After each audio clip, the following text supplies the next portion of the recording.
What's going on, everybody? Web Style. Brian Sapp from the NRW Checkpoint. No video games today. Time for NRW Reacts. And we're going back to Netflix. You know, we all paying them that money, so we might as well watch what they put out. Right. And we're going with a new documentary. I have a feeling it's not necessarily about Nicki Minaj, but I could be wrong. We shall soon find out. It's entitled Black Barbie. Let's go. If you've gone your whole life and you've never seen anything made in your own image, there is damage done. I'm a Barbie girl in a Barbie world. When I think of Barbie, I see a little white doll with blue eyes. They got this Barbie walking in. That's what I think. I just found Barbie to be a little light-skinned. Years ago, there were no black dolls. They were all white dolls. The little white girls, they could see possibility in their Barbies. And there was nothing that I can relate to. This is me, the creator of Barbie. At Mattel, I worked on the lines. She would say, do you have any suggestions? I was able to say, we want a black Barbie. That was a little act of revolution. Crowning this doll as Barbie was telling the world black is beautiful too. I'm a black magic girl. I designed Black Barbie to reflect the total look of a black woman. She's black, she's beautiful, she's dynamite. I thought Black Barbie felt magical. From a young age, children can learn about inclusiveness. Really pretty as looks, typically. Black Barbie was just taking me to a whole different world. I knew Black Barbie was different, but I never realized the magnitude.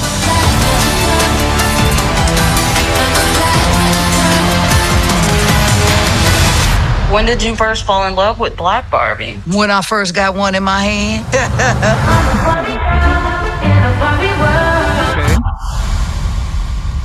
June 19. All right, Brian, you know what's going to happen, right? Go ahead. Netflix going woke. Yeah. Netflix going woke. Oh, yeah. Look, I see it now. I see internet trolls, basement virgins having a fit about this. And why we got to talk about race? Because this was important. Look, I'm somebody that I have a little sister. I grew up in the 80s. I can't remember her having a Black Barbie doll. Okay. And I don't know when Black Barbie came about. I'm pretty sure, and Black Barbie wasn't always Barbie. She was always named something else. No, not quite. But I'm saying that I understand what it means to have a doll look like you. Yeah, it's important. The fact that this story is being told and you have these women, especially women of different ages, and I think many of them range back to my age. I think Shonda Rhimes is about our age. That is empowering and impactful, but it's good to tell that story because as someone who's seeing things through the eyes of a child, especially a young girl, to see what that representation does and how they light up, it's something I would never have thought about growing up as a boy, how that did for me. But again, I grew up as well and I saw black. I never thought about, like, look, we grew up with G.I. Joes. Okay. I didn't care what G.I. Joe was what. There was different G.I. Joes. I wanted Quick Kick. I wanted Doc. I wanted Duke. I wanted all of them. I wanted the Rainbow collection. So in that aspect, I never thought about the representation as far as my toys, because I think boys' toys were a lot more diversified because it wasn't about beauty. And I think that's where the differences come to play. Barbie is about beauty, and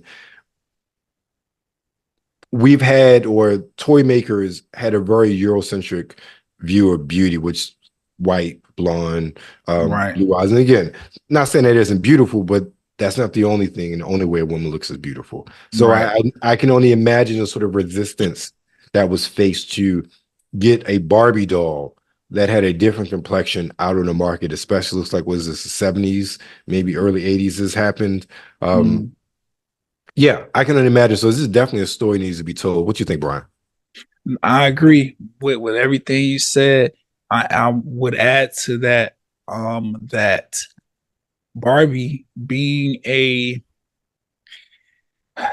more or less a brand built off like feminism and inclusivity amongst women first, like, because there's always been, there's always been this like, oh, like you said, the woke people of the or the woke haters and stuff, there's always going to be people that's pushing back at companies and brands that like to target and represent for and highlight a specific group of people.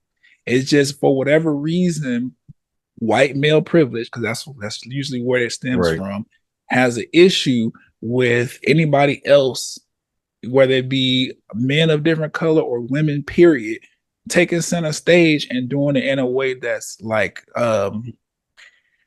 culturally impactful, especially to the level that Barbie has been.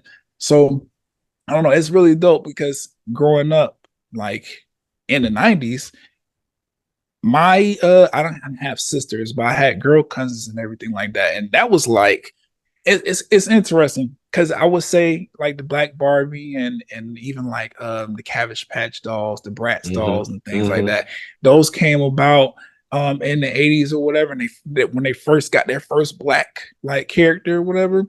And I want to say, you could tell me if I'm wrong, I feel like there was a shift there, that especially in Black culture, where it was like, now that we have the Black dolls, we're not buying the white ones anymore. You're gonna get you a Black Barbie and that's it.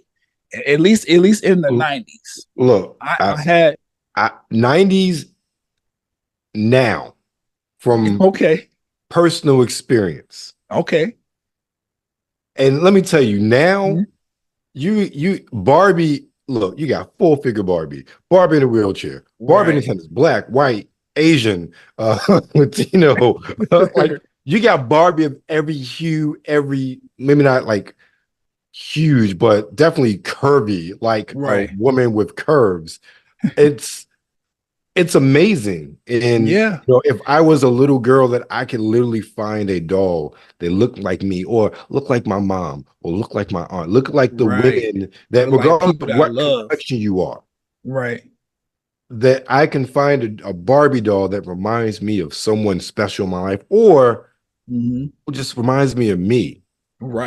That's huge. And to think that we live in a time that's possible, but there's a time that it wasn't, and that there was pushback on that. And it's crazy, because I would even go as far as to say that Barbie taking that step and like standing in it, like, no, we're about empowering all girls, not just the ones that look white. We're empowering. We want to make sure everybody feels seen and represented in our brand and our, dolls and everything, everything. I would argue that is what sparked the wave in just representation in general, at least for Black people, because it's like, I think, like you said, the G.I. Joes, they weren't, they weren't.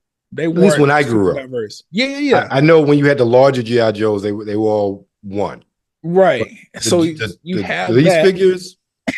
I had the little guys. Yeah. With the Kung Fu grip, they were all different complexions, nationalities, all that. But you have that, right? Right. And then we move into an era of children's programming where one of the Power Rangers is Black. And you start to see the WB or DC pushes Black characters more to the forefront.